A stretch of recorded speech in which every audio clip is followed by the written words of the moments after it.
What's up, everybody? This is Gary Holt from Exodus and formerly from Slayer, and you're listening to The Razor's Edge.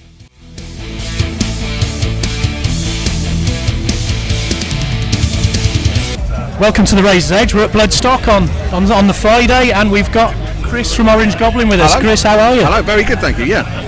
So, your fifth time at Bloodstock. Yeah, is it? It is. We're discussing that this morning, we weren't sure. Okay, fifth. But according to the records, Okay. it's the fifth. And you headlined the second stage at the very first Bloodstock. Yes, we did, and then we got banned. I was going to ask you, I've spoken to Ben about this before. So what happened to get you banned? Well, a dressing room got trashed, and it was blamed on us, but it actually wasn't us that did it. Do you know who did it? We do, but I'm not going to embarrass them here. Yeah, so it wasn't our fault, we got banned, and you know, we've been banned from countries before, so it's okay. One festival's alright. So do you see Bloodstock as your spiritual home, the amount of times you played here? It's one of them, yeah, in the UK certainly, because there's not many sort of smaller independent like rock festivals. You've got the big ones, but they're so corporate, and you know exactly who's going to play them all the time. So to have a small one that's more independently run and kind of like supports the underground a bit more is pretty good. So yeah. So you've barely an hour off stage, obviously in the height of the day. How was the set for you? It was okay. It's always really weird playing those sets because it's, you know, we got 40 minutes. Yeah. Thank you very much. We've got 10 albums worth of material. You know, so difficult to decide what to do. And it was really hot, blue skies, really sunny, and I've got really shiny cymbals. So yeah, I got it twice. But yeah, it was good. It was very sweaty, but good. Yeah, and your last UK festival show? Last UK festival show, yeah. We've got a few more European ones to come. And it's the UK tour in December. Looking forward to it. Yeah, and that'll be good because we'll get like, you know, an hour and a half to play. Yeah. We'll get all the old shit out, and it'll be brilliant. So how do you approach a festival set, which you said was 40 minutes compared to a headline set? It's kind of like, you know, what do we think that people want to hear? It's a crowd goes. We've got, over the years, you play the songs, you know which ones work in clubs, which ones work in festivals, which ones work with people that have never really heard you before. Yeah. You know, so the ones where people just stand there going, oh, I'm clapping my hands. You know, those ones. To be fair, I love Solara Sphere. And in fact, you open with that today. And it's also, for a festival, you've got to remember, you've had 20 minutes to whirl your gear together. Yeah. The sound man's been given a desk that he doesn't know what's going on with. The local crew, you know, so a song like that, which is kind of a bit more mid-tempo and it's kind of repetitive for a little bit. Yeah. It allows the sound man to kind of dial in what's going on, and it allows us to kind of work out, you know, nothing too technical. So if something's like doesn't sound right or isn't set up right, you got a little bit of time to sort it out. Yeah. So as we mentioned, it's your last UK festival show. You are calling it a day this year. How difficult was it to make that decision? I think it's been coming for a time. It's been on the cards for a couple of years, but then we signed the deal with Peaceville and done nothing for ages, and all of a sudden we ended up with an album's worth of material. Yeah. And so we like, okay, and we got that rejuvenated everything, and we did that, recorded the record, got fantastic reviews. Came out, did pretty well, disappeared, and you end up in the same position you've always been for the last 30 years. And you're kind of like, I'm here again.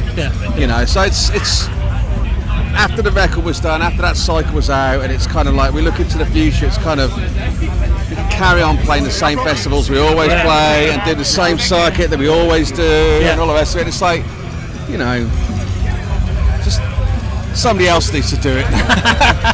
You need a break. Yeah, I mean, it's, you know, we always said we'll carry on doing it while it's still fun. Yeah. And the thing is, it is still fun. Yeah. You know, and we all still get on, and we all still enjoy doing it. Yeah. And I don't want to be in a position where it's a chore. Yeah. Or it becomes a drag. Or it's you're just going through the motions, and we're not there. And I think, you know, now's a good time to stop before we end up getting there. Really. Yeah, absolutely. Go out on a high. Yeah, you know. So, did you consider it when Martin decided to step down? Did you consider it at that point? Well, he was adamant that he didn't want us to split up. When he decided to leave, he was like, you know, he really wanted us to carry on. And he suggested Harry to take over. But Harry's always been the obvious choice. Because, you know, we've known him since day one. Absolutely. He toured with you in Hangnail. You know, and so he sang on some of our records already and that kind of stuff. He knows us. being in a band like, cause you got to remember with the Goblin, we were the same lineup for 30 years. Yeah, absolutely. And you know, we've spent months just stuck in the back of a van together, and so it's, you know, you've really got to understand us to be able to get along. We had loads of people want to come and test and try out for the band. It's like, you won't last a week, you know, we will do your head in, basically. So so you needed someone who knew you, basically. But understands us, understands our sense of humour. To be honest as well, the same age, has been through the same kind of stuff as us, and Harry was clearly the obvious choice, you know. So the last track on Science Not Fiction was called End of Transmission. Yeah. Was that a premonition as to what was to come? Yeah, I mean, the other thing, because it was our 30th anniversary coming up, it's our 10th record, and it was, you know, we've all been through a lot of stuff. Ben's been through a lot of changes in his life and stuff recently, and it was kind of like a look back to what we've done to get here, you know, like the elder statesman or whatever, that kind of thing. But yeah, kind of referencing a lot of the early material and stuff. But it wasn't so much we're going to finish, but it was more of a look how we've got here, basically. So coming up the end of the year, you have got that final UK tour. What have you got planned for it? Well, we basically did it so we could share a bus with Grand Magus again, because we took them out on their first bus tour like years ago, and it was carnage. Had an amazing time. So we thought, you know, one last chance to do it properly. Get people, you know, we've toured with Ern, toured with Grand Magus, all fantastic guys that we get on with and appreciate, you know, musically appreciate and stuff. So it's been a really good idea. It's more of a kind of like, you know, we want to go out having a good time with the people that we get on with, you know. So. And despite Orange Goblin being essentially a London band, you are a son of the Black Country. So from Wolves, born and bred, escaped as soon as I possibly could. So you play Wolves regularly. We're local to Wolves as well. So how important is it for you to have Wolves as a date, especially on the final tour? I mean, it's way better now than it used to be. Yeah. There's some good venues there now, and like with like KK Steel Mill and stuff like that, it's like there's actually somewhere decent to play. Yeah. You know, which there was, like when I grew up, there's nothing happened there at all. It was, you know, I'd go to Birmingham, I'd go to Coventry, you know, all that sort of stuff. But so to actually have a venue, you know, it's nice to play somewhere different from Birmingham. Yeah, absolutely. The Midlands is always a difficult gig because they always shut early and people have got to get home. Yes. So like, you know, your last train back to Brum's like 10 o'clock and the band's not on till 10:30, so it can be a weird one to play. But yeah, I'm really glad there's like a decent venue for like touring bands. Oh, now. Absolutely, yeah. Over the years, I've caught you in some right dives on the Queens of the Stone Age tour, at Varsity and Uniter at the Little Civic and things like that. So. The Varsity was quite cool. I quite like that place. Was it upstairs above the pub? Yeah. It was a good tour. Yeah.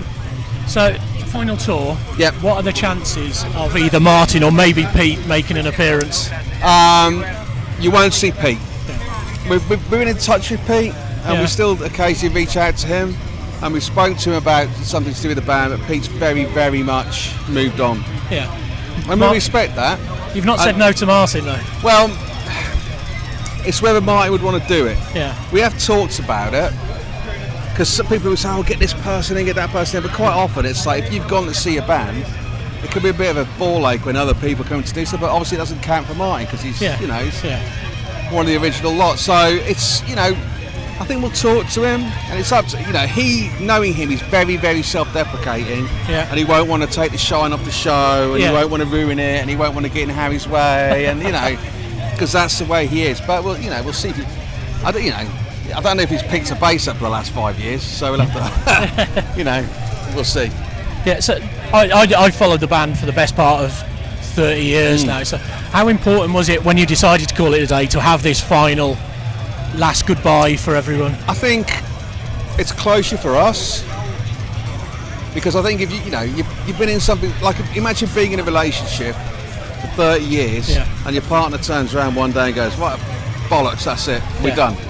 You know, and like the kind of just shock and heartbreak, and you know, and we've known so many bands over the years have ended horribly and people fall out and all that kind of stuff.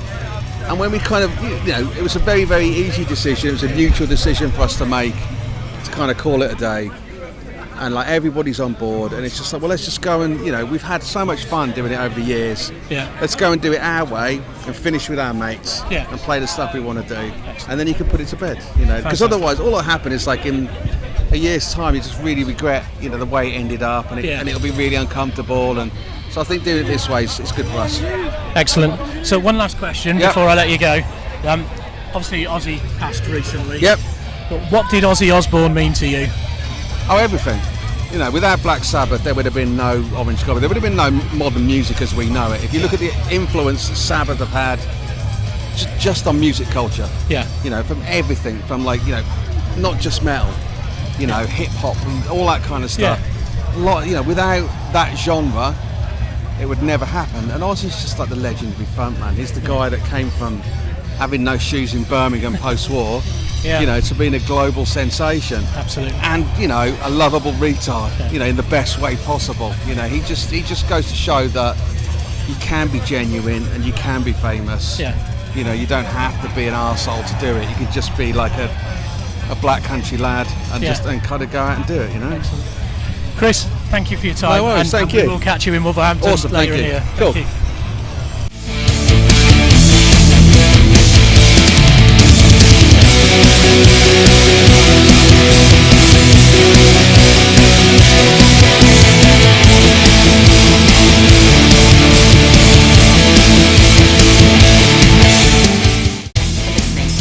Make sure you keep up to date with all of our interviews by subscribing to our channel. For all the latest news, reviews, interviews and more, head over to our website www.therazorsedge.com.